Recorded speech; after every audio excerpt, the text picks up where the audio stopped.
Shalom Bapak Ibu yang dikasihi Tuhan. Sebelum kita mendengar firman Tuhan, mari kita terlebih dahulu merendahkan diri di hadapan Tuhan serta berdoa mohon berkat-Nya atas kita. Di dalam nama Allah Bapa dan Putra dan Roh Kudus, Allah yang kami sembah dan kenal di dalam nama Yesus Kristus Tuhan kami, yang tidak pernah berubah dahulu, sekarang, hingga selama-lamanya. Oleh kemurahan-Mu, oleh kuasa dan pertolongan-Mu, kami boleh ada saat ini di rumah-Mu, khususnya di rumah kami masing-masing dalam ibadah Paskah ini. Kiranya Roh Kudus yang ada di tengah-tengah setiap jemaat-Mu akan memberikan kepada kami kekuatan baru, urapan baru, dan semangat baru untuk mendengarkan firman-Mu yang hidup, firman-Mu yang kudus, dan firman-Mu yang mulia. Hamba menyerahkan seluruh pemberitaan dari awal, pertengahan hingga akhir. Berfirmanlah ya Bapa, kami siap mendengarkannya dalam nama Tuhan Yesus. Haleluya, amin. Bapak Ibu yang dikasihi Tuhan, dalam rangka Paskah tahun 2020 ini, ada beberapa tema yang diberikan oleh PGLII, PGI, dan GKII.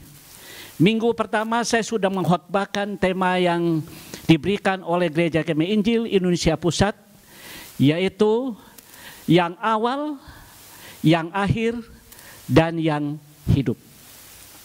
Pada hari ini, khotbah saya terambil dari Lukas 24 ayat 1 hingga ayat yang ke-12 dengan tema yang diberikan oleh PGI, Kebangkitan Kristus Membawa Harapan Baru.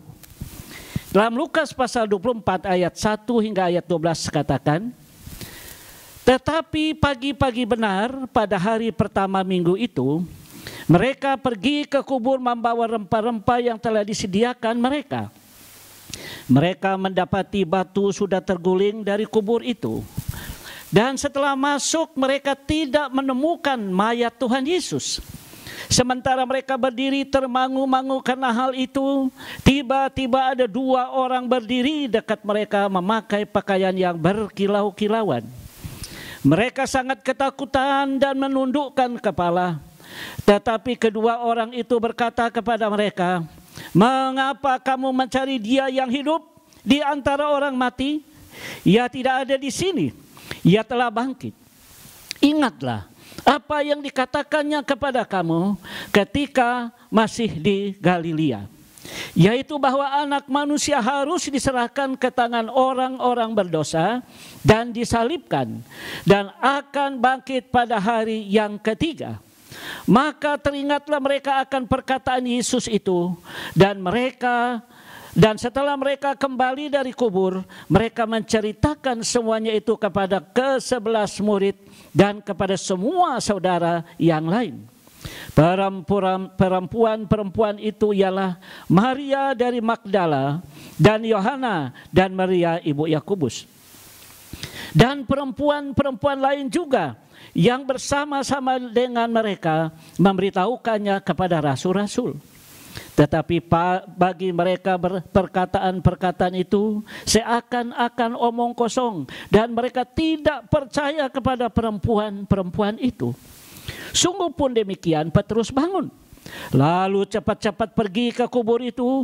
Ketika ia menjenguk ke dalam, ia melihat hanya kain kafan saja. Lalu ia pergi dan ia bertanya dalam hatinya, apa yang kiranya telah terjadi.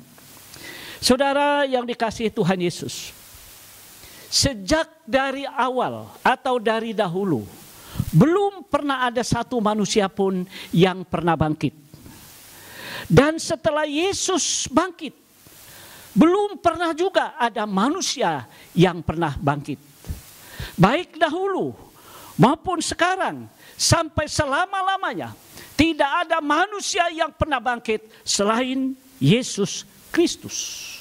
Jelas sekali firman Tuhan yang kita bacakan tadi dengan tema kebangkitan Kristus membawa harapan baru. Mengapa kebangkitan Kristus membawa harapan baru bagi manusia?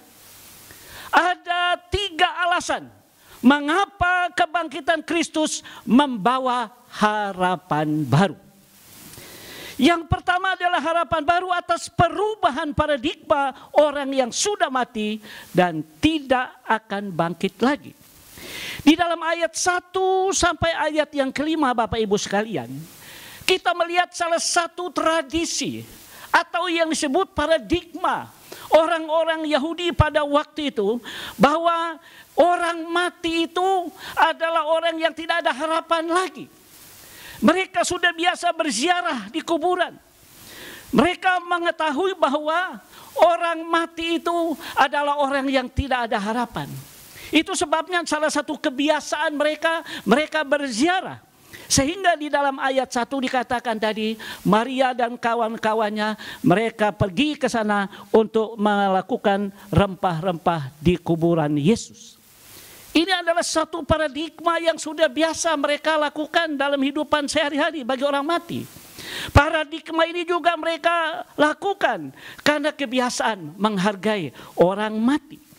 Karena itu saudara-saudara, hal yang paling mengerikan lagi, salah satu paradigma yang terjadi pada orang-orang zaman itu, khususnya Maria dan kawan-kawannya, mereka sangat lupa apa yang Yesus pernah katakan tentang kematiannya. Dia pada waktu hidup selalu memberitahukan pada waktunya nanti Yesus akan bangkit. Yesus mati, pada hari yang ketiga Yesus bangkit. Mereka lupa apa yang Yesus katakan. Mereka baru tahu ketika Yesus bangkit dari antara orang mati, paradigma mereka berubah. Paradigma mereka tentang manusia yang dulu mati, yang namanya Yesus yang sudah mati, tidak akan bangkit. Tetapi mereka melihat dengan fakta, Yesus bangkit. Dan itu mengagetkan mereka. Itu merubah paradigma mereka. Itu memperbaharui kebiasaan mereka, ketidakpercayaan mereka. Mereka selama ini banyak mendengar tentang Yesus, memberitahukan Yesus bangkit. Mereka sudah sering mendengar Yesus berkata, "Aku bangkit." Ternyata mereka lupa. Setelah mereka melihat kebangkitan Yesus Kristus, baru paradigma mereka berubah. Bahwa Yesus, apa yang dia katakan, jelas dia sudah bangkit dari antara orang mati.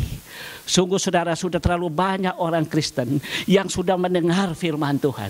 Sudah menjadi satu kebiasaan kita bahwa firman Tuhan tentang Yesus bangkit, kita sudah tahu, kita sudah banyak mendengar, kita sudah biasa mendengar. Tetapi tidak ada perubahan dalam hidup kita. Belum ada pembaharuan paradigma dalam hidup kita. Kebangkitan Yesus Kristus yang saat ini kita rayakan, bukan saja merubah paradigma para perempuan di masa lalu, juga paradigma kita hari ini.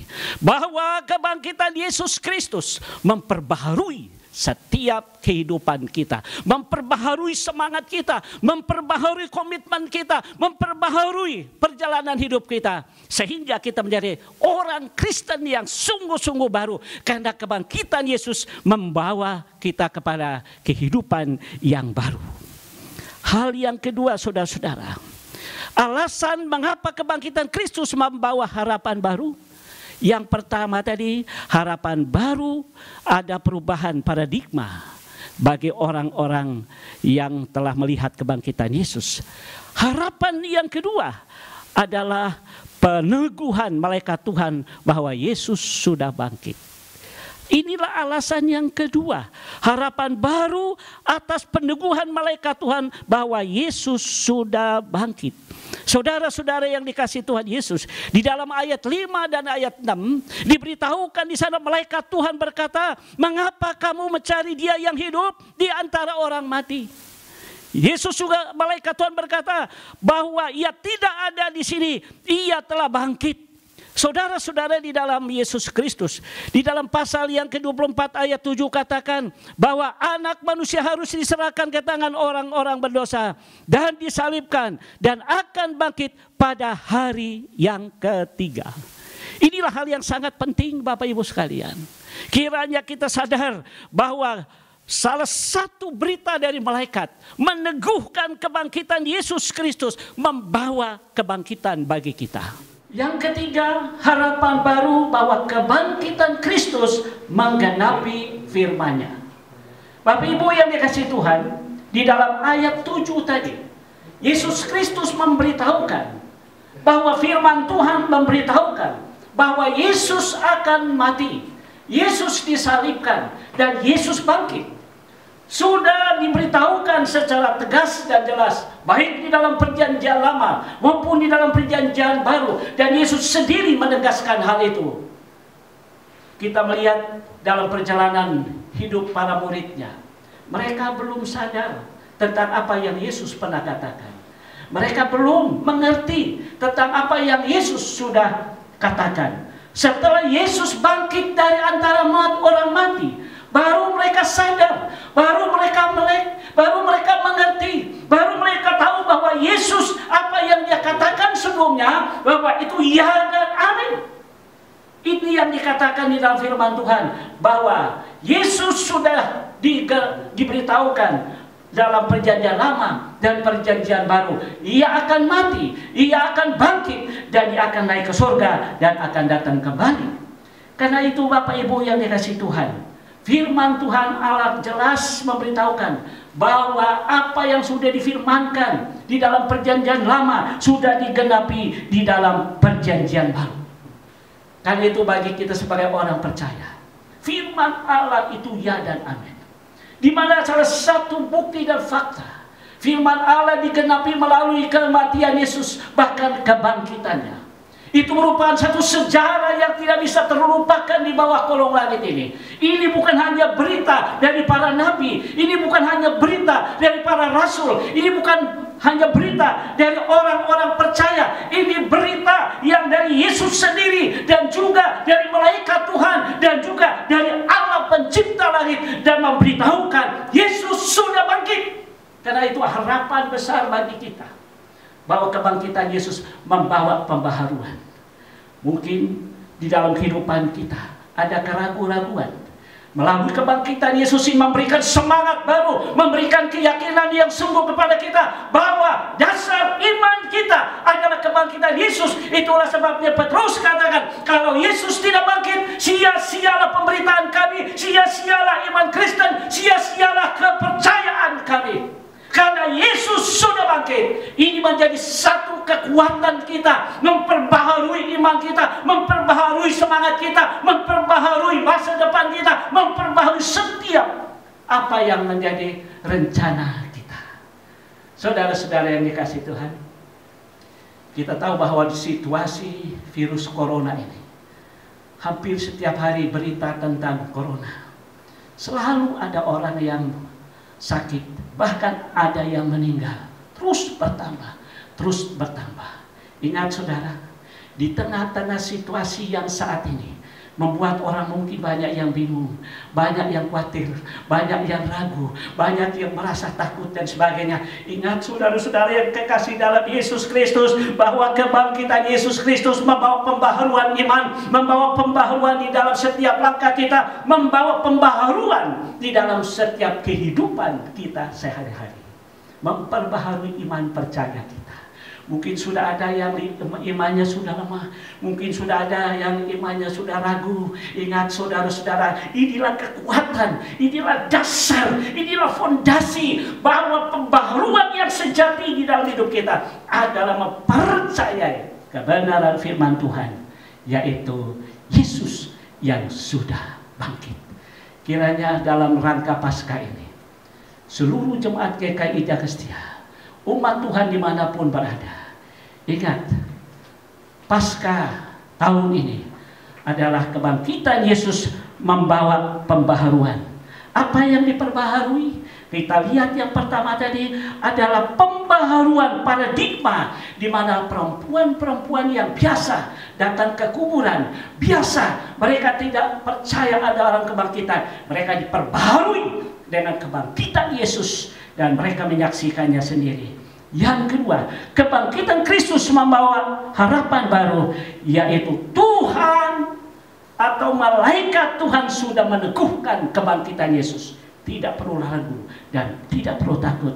Yang ketiga, pasca membawa pembaharuan kepada kita adalah kebangkitan Kristus digenapi di dalam firman Tuhan. Apa yang dijanjikan di dalam perjanjian lama digenapi dalam perjanjian baru. Apa yang menjadi rencana Tuhan, apa yang menjadi harapan kita, ingat saudara-saudaraku, Tuhan pasti menggenapinya. Jangan ragu, jangan khawatir, jangan takut. Percayalah, janji Tuhan ya dan amin. Dia menggenapinya dan Dia akan menyempurnakannya untuk kita semua sampai selama-lamanya. Kita terus maju, kita terus tetap percaya. Tuhan Yesus memberkati kita. Haleluya. Selamat Paskah. Mari kita berdoa. Terima kasih ya Allah Bapa di surga. Kami bersyukur bahwa firman-Mu yang tadi disampaikan hanya sebentar, sekilas saja, tetapi Roh Kudus terus berbicara kepada kami. Roh Kudus akan terus meneguhkan kami. Roh Kudus akan menguatkan kami dan terus memperbaharui hati kami, memperbaharui pikiran kami, memperbaharui setiap langkah kami. Kami tetap percaya bahwa iman, pengharapan dan kasih kami pada Tuhan tidak akan sia-sia. Terima kasih Tuhan, teguhkan hati kami. Terima kasih atas kebangkitan-Mu. Terima kasih atas harapan yang baru bagi kami dalam kehidupan kami melangkah hari ini, esok, seterusnya, dan selama-lamanya. Haleluya. Amin.